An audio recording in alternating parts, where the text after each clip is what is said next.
Good morning on the Monday, the 30th of March 2026.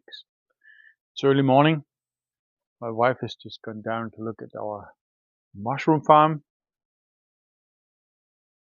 and I thought it would be a good time for me to make a little update here. It's going to be a bit of a recap of March, and update, and a little bit of number crushing. I'm not going to make my PSA test today. We got 31 days in March, so I'll be doing that tomorrow. But not just that, I actually planned on doing it today. But the past week or so, 2 weeks maybe even, I've got to take a look here on my computer and I'll tell. Let's just see here.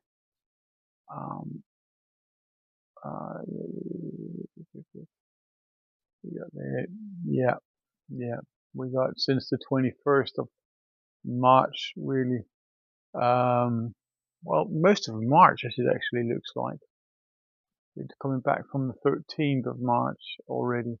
We've had some elevated stress levels, and I've had some urinary issues, really, really annoying.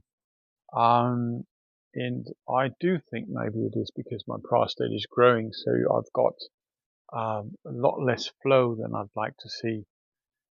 And so while I've always been making note, or not always, but at least for the last couple of years, I've made note of how many times I visit the toilet in nighttime.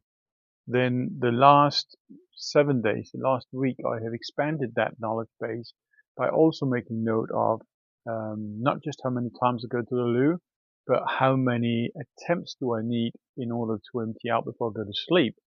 And how many milliliters do I deliver in each attempt. So it's very meticulous.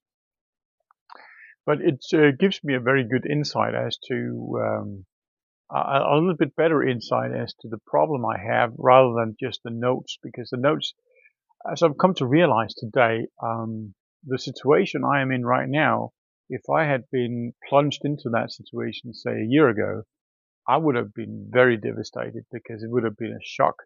But because it's been a gradual change in my condition, I have just come accustomed to it. Even the very, very uncomfortable feeling of peeing, which was something that I would have dreaded long ago if I would have had that as a sudden impact on my health. Now it's something, yeah, I know it's there, and yes, it's not fun, but I can actually abstract from it, and I can keep on peeing even though so. But now, because I've got the numbers as to how many milliliters I'm delivering in each attempt on each night visits, then I can see a much more clearer pattern. And the days where it's really bad, we're talking 10 to 15 milliliters in the first hit. Second one is typically around the same, or maybe 20, 30 milliliters. And then it just goes upwards until, well, the last delivery, if you will, it could be somewhere between 60 and 80 milliliters in one go. So each night I do pay somewhere between 400, and I can see here, well, almost a liter actually. That was the day where I drank a lot of water, and I drank water just before I went to bed. I had 5 visitors to the toilet that night. But normally I'm between 2 and 3 visits a night, and I am between 365 and 655 milliliters a night peeing. And if you take the 655, then we're starting out at, oh, that was a bad night. We started out with just giving 5 milliliter in the first go. It was, and the thing is, when I wake up because I'm in the need of peeing. And once I get upright, it feels like urgency. It feels like I really have to go. And then eventually all you can do is deliver 5 milliliters. It's really, really, really annoying. But I can see that I had 5 attempts on that toilet visit. It takes me up to 15 minutes to do these toilet visits now. And the second last, I did 5 attempts there. So it's about 5, 15, 40, 90, and 80. So the last 2 deliveries were pretty good. Once it just kind of flows in my body. So anyway, that is something that has to be examined, because when we're down to 5 milliliters for the first delivery, we are actually at a bad place where it shall not be much worse and it will be a problem. If we continue that night, just to see the examples here, then The second visit in the night, I was doing 6 attempts in order to empty it out. Now I do spend time emptying out further than I'm actually feeling the urge for, because once I've gone through the first 150 milliliters or so, I don't feel the need to pee anymore. But I know if I give it just 5 more minutes waiting, I will be delivering 50, 60 milliliters or so, which in turn, those 5 minutes will give me maybe half an hour extra sleep. And that means a lot to me. So that's why there are no many visits. So the second visit here I can see, and this was the day before yesterday actually. I started out with 10 milliliters, so it was better than my first visit, but it was not by much. I mean, it was double, but 10 milliliters is still not much when you're really urgently in need. The second one was 20, then 30, then 75, and then 60. So the last 2 times was pretty good. The last time on that night, I had 3 visits to the toilet that night. It improved, and the last one is typically around 4 o'clock, 4 a.m. I get up about 6 a.m. But it was 30, 40, 75, and 65. So again, it started out much better, and it finished off as always on a good leg there. คุณรอนิดหน่อยได้ไหมถึงเวลาผมเสร็จแล้วทำวิดีโอหรอมันแบบไม่ต้องทำ so this is a situation that's really not that good, and it prompted me to look into this deeper detail on the 24th of March. So that's where I started these in detail journaling, because that night I had prior to that, I have issues, and I realized I had to look into it. But that first night, I had 5 visits to the toilet. It was really, really bad. But that's quite interesting. The last visit I had to the toilet seems to be a very good one. It was 100 milliliters plus 100 milliliters, so it was just 2 deliveries. And well, there you are. This is something that I didn't even realize because I haven't looked back at the numbers. But the 4th visit to the toilet that night, it was 70, 80, and 70. So it was pretty good deliveries. Let's just see how the night started out. Started out 40, 20, 100. The second visit was 20, 20, 110, 100. And the third visit was 25, 100. So, yeah, so now I can just see the numbers here and see how it evolves into be less and less as the initial delivery, which is a lot more detailed in terms of information than having just the notes.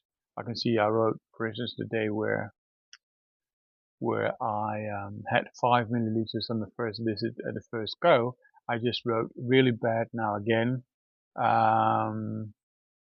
I suspect it's cheese that's causing it. Yeah, that's another thing. I think maybe it's because I've been eating a lot of cheese lately. That would be Camembert, which I got very cheap from the shop where I buy my things. But it's also been cheddar cheese and mozzarella cheese because I eat my carnivore pizza. And I suspect that it might be a problem. I also get my cheesecake, actually. And I do like to munch a bit on raw cheddar cheese as a kind of a snack thing. So that's definitely something that I have to look into. Anyway, enough about urinary issues. It is something that is important, but I have to look further into that. If we're looking at the biometrics, then I have managed to lose weight. I really, really love that. Yeah, last year I once saw my weight at 79.9 kilos, and that was just one single time. But this month here, we are already, let me just have a look here at those details. In March, we got the last 6 days has been below 80. And we had one go at it earlier in the month, so we actually have a full week of measurements saying below 80 kilos, which I'm very happy about. But in reality, what's really important is not so much the weight, it is the fat percentage, which I want lowered. And I started out about 22, and I'm still about 22. Let's just see what the average is. Yeah, the average of this month is 22.48. If we're looking at my fat percentages, no. Well, I don't have the fat percentage here. So, okay. I do actually have another here. We go in here, and so it was 23.2 fat percentage last month. And as I said, it was 22.48 this month. So it's almost 1% dropped. If we're looking at the fat percentage in January, it was 23.7. So we have had a decent drop over the time.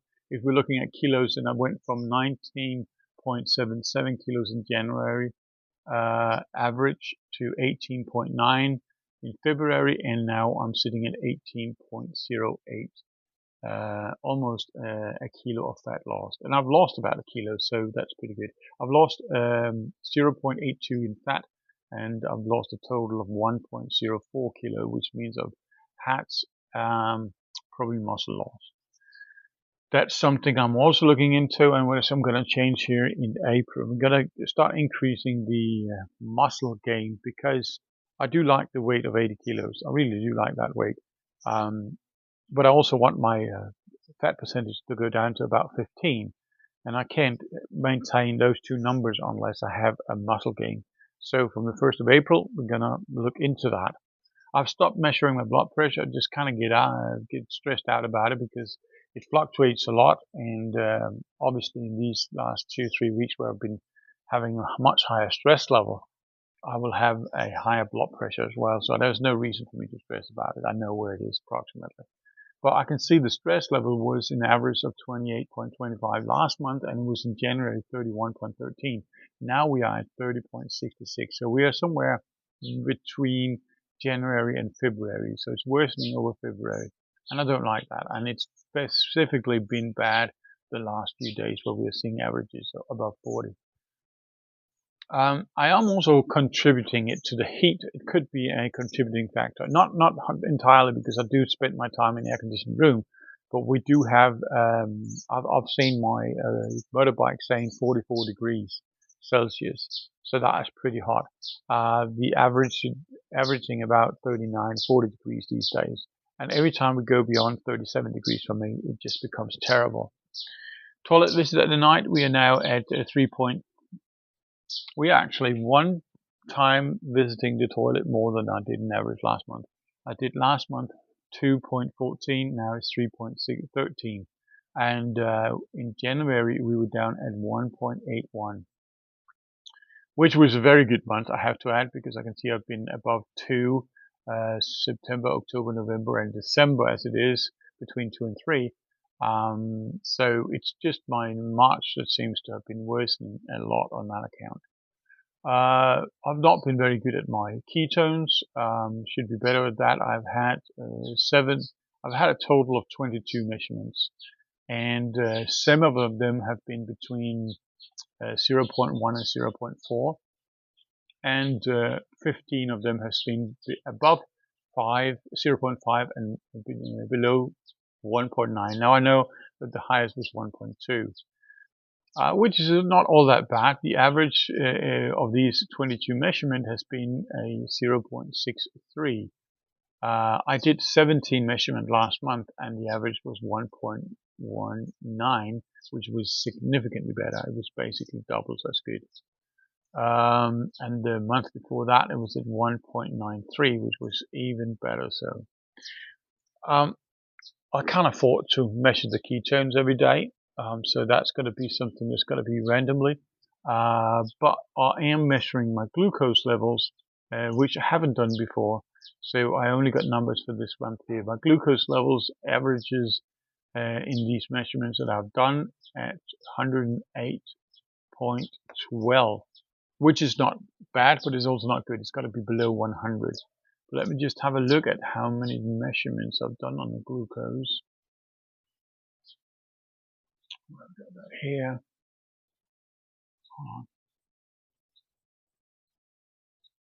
Glucose. Yeah. And that was on a total of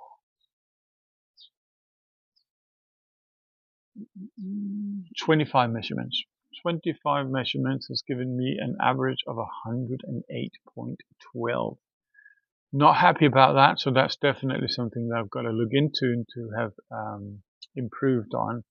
My glucose index, glucose ketone index, which is really the number I'm very interested in. So I would very much love if I could be measuring my ketones every day, because I need the glucose and my ketones in order to calculate my glucose ketone index. and that has to be below 9 in order to be in the right area. And the interesting thing is here, it has been at 12.45, which is way beyond what it should be. And it's a very interesting number because while I have had 15 measurements, 15 measurements with an ketone above 0.5 and or below 1.9, which if you're just measuring the ketones is very good. And that's 15 out of 22. So 7 measurements has been in the not so good realm, but it has been at 0.3 once, and then it's been on 0.34 the rest of the time, so it's been borderlining good. If you're just looking at the ketones, that is not that bad numbers really, because first of all, it shows that you are in some sort of ketosis, whether it be light or whether it's been good. And I have predominantly been in good, but when I look at the glucose ketone index, the average is 12.45, which says it's not good. It's not good. I've got too much glucose in my bloodstream, which is actually quite annoying because I've been correcting certain things, like for instance my latte, which I failed to acknowledge previously that it actually contains a traditional normal produced in cafe latte between 10 and 12 grams of carbs. And that's a lot, especially if you are aiming to be at below 20 carbs a day. Then just doing one single latte is just taking out 50% of your quota. And I have had days where I, just because I couldn't, because I was spending so much time in the coffee shop, and because I was thirsty for it, had 2 lattes. And then right away you are above your target already. So I've corrected all that. And now I'm having my double espresso with a little bit of a medium chain triglyceride, MCT oil, and a little bit of stevia sweetener if I want to flavor it up a little bit. And that's what I get predominantly. On a rare occasion, I do take my latte because I do not want to be fanatic. But despite of that, I've not been able to make a glucose ketone index in any favorable manner. So we're going to do that. We're going to do that next month. Sleep score has dramatically lowered as well, but that obviously goes along with the stress levels that has been increasing. And so it's right now sitting at 51.97, where it last month was at 58.32, and in this January was 55.97 as well. So it's lower than both January and February, which is not good. And then we got what else? We got numbers here. We don't look at that anymore. And we have got, I stopped running. I've only been running 15 kilometers this month. And this is because I don't have running shoes anymore. It just destroys my back and destroys my legs when I do the running. So I have forced to start walking instead. The shoes are still good enough for walking. I do have a dedicated pair of shoes that turned out to be very, very bad for running, that I've just been sitting there, been waiting for me to use them for walking. That is one of the problems when you buy what is that, $20 shoes. You do not get quality for running for sure. I thought I did because it looked good, but it didn't. So I've instead started to do a dedicated walking, and I haven't done that before. Obviously, I am doing a lot of walking. I haven't measured my steps count here. Could probably do that as well. But I have done 82 kilometers of walking instead of hiking, as I say, instead of the running. Only done 15 kilometers of running, which I did earlier in the month. It does mean that my VO2 max is no longer measuring, and it also does mean that my age is changing. It does not accept me being 46 years old anymore. Now it says that I'm 50. So it seems that walking makes me older. But anyway, this is a lot of different numbers here. I've only done one sardine fasting, and that's obviously where my ketone numbers were increasing. That was 3 days, 72 hours as opposed to 142 hours last month and 180 hours in the month before. But we also saw some pretty good numbers on my ketones in these days. So obviously that's the way it is. Intermittent fasting, I've not been focused much on that. In January it was 82 hours. In February only 18. And in this month I've had 59. So it's not something I'm doing much at. It really isn't. All in all, I'm not expecting to see a brilliantly good PSA number now because I just have way too many problems in that region these days. Stress levels are through the roof. My heart rate variability. Oh yeah, that was one thing I didn't mention. My heart rate variability is just above what it was last month. Last month it was at 50. Now it's at 50.2. It is better than it was in December. So that is actually a very positive indicator because if I could get my heart rate ability up, it does improve the sympathetic nervous system and the ability to repair the body. But it is not where it used to be. We were back in, what was that? That was in September when we saw it at 65.73, which was pretty bloody good. We haven't been there since. I'm working on it. But it also adds to the fact that I am unemployed. I am struggling very, very hard with the finances right now, living off loans. Donations dried out as well, and I can't ask people for that because once people have donated, obviously they've already done what they should do. So that is obviously adding to the stress levels as well. A lot of numbers, going to be a long video, actually, I understand that. But if we're going to rig a recap, overall, I'm struggling with my health. It's not going the right direction, and I'm not going to be too surprised if I do a test tomorrow and it shows me some numbers that I'm not happy about. I do really sincerely hope that we'll still stay below the 124, so that I still maintain my bragging right, and I'll also very much appreciate it to be below 120, which was the latest number I had prior to do things on my own and making a difference myself, which would be a very good bragging point as well. But the last number was 107, and it increased from, let's just see, the PSA levels were down here. Yeah, it increased from 95.7 to 107, which is a pretty significant increase. That's like 10-12%. And if I'm going to see a 10-12% increase again, then we are going to be borderlining on the 120. So it's going to be very interesting to see what it holds for me tomorrow. Anyway, as always, stay happy and healthy.